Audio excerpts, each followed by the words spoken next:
যে জীবনে ফাঁদ খাঁচা এসব দেখেনি। ছোট শিয়ালকে বাঁশের খাঁচার মধ্যে দেখে বলল, কি ব্যাপার, তুমি একা এখানে কি করছো?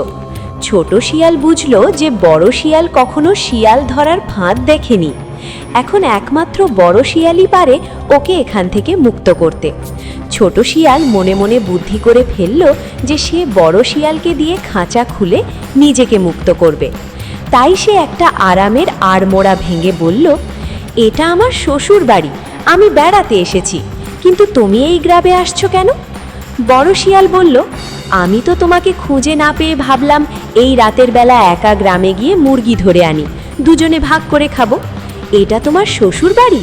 আহ, কি সুখে বসে আছো।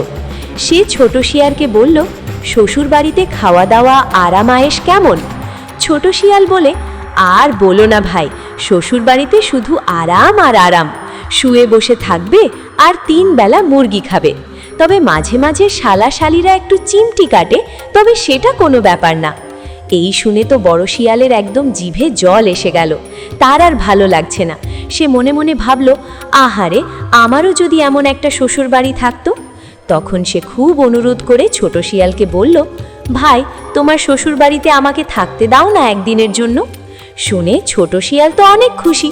সে মনে মনে ভাবল, আমি তো এটাই চেয়েছিলাম। ছোট শিয়াল বলল, তুমি আমার শ্বশুর বাড়িতে থাকতে চাও?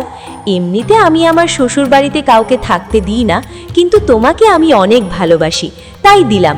নাও, দরজা খুলে দিয়ে ভেতরে চলে আসো।